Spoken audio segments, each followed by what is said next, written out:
नमस्कार दोस्तों, मैं हूं शैलेंद्र और स्वागत है आपका मेरे चैनल finco.com में। आज की इस वीडियो में हम बात करने जा रहे हैं क्रेडिट स्कोर के बारे में, जिसको आप कॉमनली सिबिल स्कोर भी कहते हैं।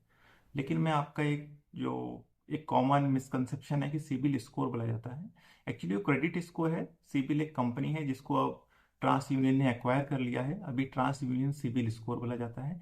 सिबिल के अलावा भी और तीन क्रेडिट इंफॉर्मेशन कंपनीज हैं। इनको क्रेडिट इंफॉर्मेशन कंपनीज कहा जाता है क्योंकि जो आपके क्रेडिट इंस्टीट्यूशंस हैं, यानी कि बैंक्स, एनबीएफसी, ये अपना सारा डेटा क्रेडिट इंफॉर्मेशन कंपनीज को भेजते हैं, शेयर करते हैं अपने क्लाइंट्स का, जिन्होंने भी लोन या क्रेडिट लिया हुआ है।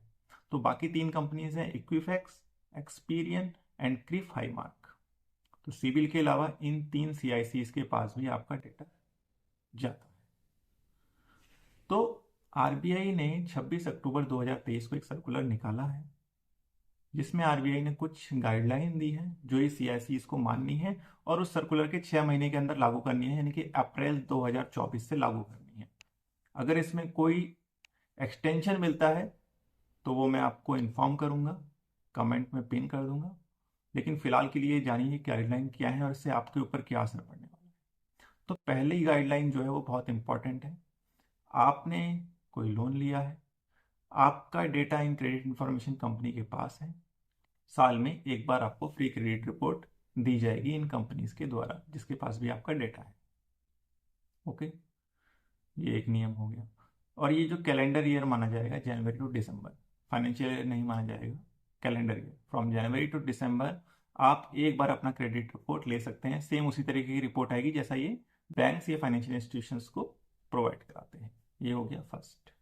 सेकेंड, जब भी आपकी सिबिल, आप कहीं किसी इंस्टीट्यूशन पे जाएंगे, आपके सिबिल का इंक्वायरी किया जाएगा, क्रेडिट रिपोर्ट या क्रेडिट स्कोर की इंक्वायरी की जाएगी, तो सीआईसी का फर्ज बनेगा कि वो आपको एसएमएस के जरिए अलर्ट देंगे कि आपकी इस लोन के लिए इंक्वायरी हुई है।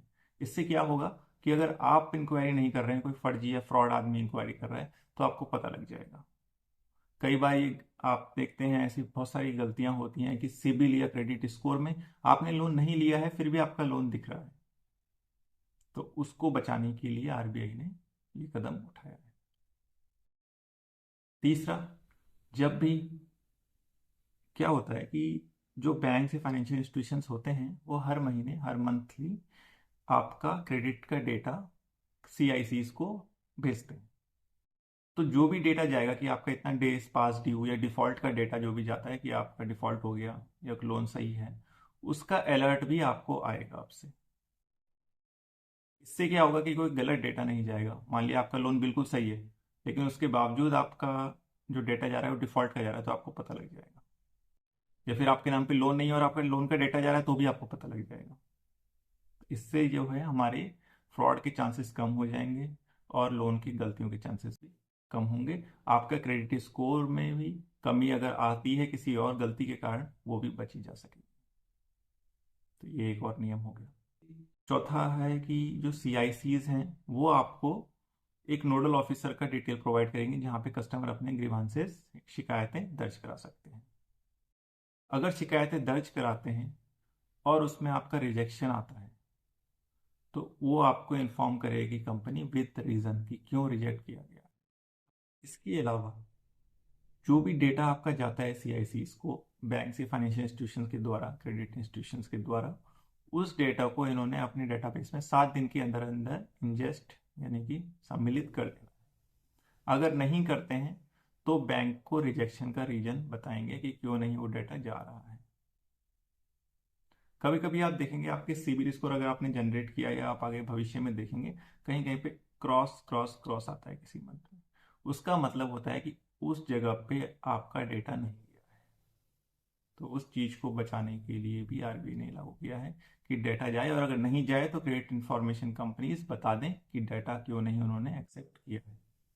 और दोस्तों, कभी क्या होता है कि आपके पास ऑफर आते होंगे प्री अप्रूव्ड लोन के या इस तरीके के प्री अप्रूव्ड क्रेडिट कार्ड के। उन केसेस में क्रेडिट इंफॉर्मेशन कंपनीज द्वारा बैक एंड पे आपका स्कोर जनरेट करके दिया जाता है क्रेडिट इंस्टीट्यूशन या फाइनेंशियल इंस्टीट्यूशंस को, लेकिन वो आपके रिकॉर्ड में, इंक्वायरी में नहीं आएगा। क्योंकि अगर इंक्वायरी में आएगा वो आपके स्कोर को इफेक्ट करता है। अगर वो बैकएंड से करते हैं तो ये आपकी इंक्वायरी में नहीं आएगा, वो दर्ज भी नहीं होगा, उसका आपको अलर्ट भी नहीं आएगा। ये आप जान लीजिए। तो ये थे कुछ रूल्स जो आरबीआई के द्वारा बनाए गए हैं और ये अप्रैल 2024 से लागू होने हैं। उम्मीद करता हूँ आपको ये जानकारी अच्छी लगी होगी और ये आपके यूज़ में आएगी, आपका क्रेडिट स्कोर खराब ना हो, आप इससे अलर्ट हो पाएंगे। और इसके अलावा अगर आपको जानना है कि कौन कौन से फैक्टर्स आपके क्रेडिट स्कोर को इफेक्ट करते हैं, उसके लिए मैं एक अलग वीडियो बना दूंगा। आप कमेंट बॉक्स पे अपने क्वेश्चन पूछ सकते हैं। आपको ये वीडियो अच्छा लगा हो तो इसको लाइक ज़रूर करें, शेयर कीजिए, कमेंट कीजिए। धन्यवाद। नमस्कार।